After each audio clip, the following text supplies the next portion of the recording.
రాహుల్ గాంధీ గారి యొక్క కుటుంబము బ్రాహ్మణులు, వాళ్ళు బ్రాహ్మణ్స్, వాళ్ళు హిందువులు. ఇది గమనించాలి. ప్రధానంగా బండి సంజయ్ గారు గమనించాల్సింది ఏంటంటే, రాహుల్ గాంధీ గారు వారి కుటుంబము వాళ్ళు బ్రాహ్మణులు, వాళ్ళు బ్రాహ్మణ్స్, వాళ్ళు హిందువులు.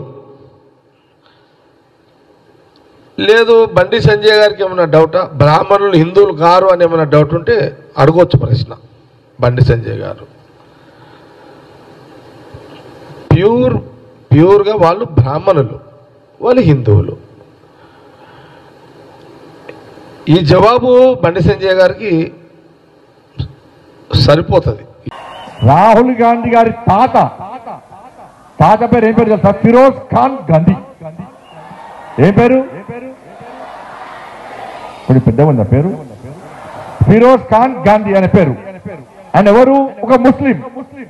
ఇవాళ కాంగ్రెస్ పార్టీ వాళ్ళు ఏమంటారు అంటే, రాహుల్ గాంధీ పక్కా బ్రాహ్మణ్ అంటున్నారు. ఎట్లా బ్రాహ్మణ్ అవుతాడు?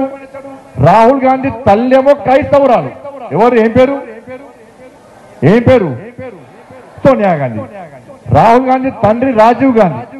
రాజీవ్ గాంధీ తండ్రి ఎవరు? ఫిరోజ్ ఖాన్ గాంధీ. ఫిరోజ్ ఖాన్ గాంధీ ముస్లిం అయితే రాజీవ్ గాంధీ ముస్లిమే.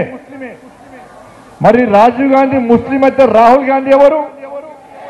ముస్లిమే కదా. షేక్ ఏంది? షేక్ ఖాన్ కాదు, ముస్లిం. ఇలా కాంగ్రెస్ వాళ్ళు బ్రేకింగ్ చూసిన టీవీలలో, అరే తండ్రి మతము కొడుకు వస్తుంది, తండ్రి జాతి కొడుకు వస్తుంది అంటే, నేను కాంగ్రెస్ వాళ్ళని గదే అడుగుతున్నా. రాజీవ్ గాంధీ తండ్రి ముస్లిం అయినప్పుడు రాజీవ్ గాంధీ ముస్లిం అవుతాడు. రాజీవ్ గాంధీ ముస్లిం అయినప్పుడు రాహుల్ గాంధీ కూడా ముస్లిం అవుతాడు. ఇది లెక్క. ఇప్పుడు మాట్లాడు.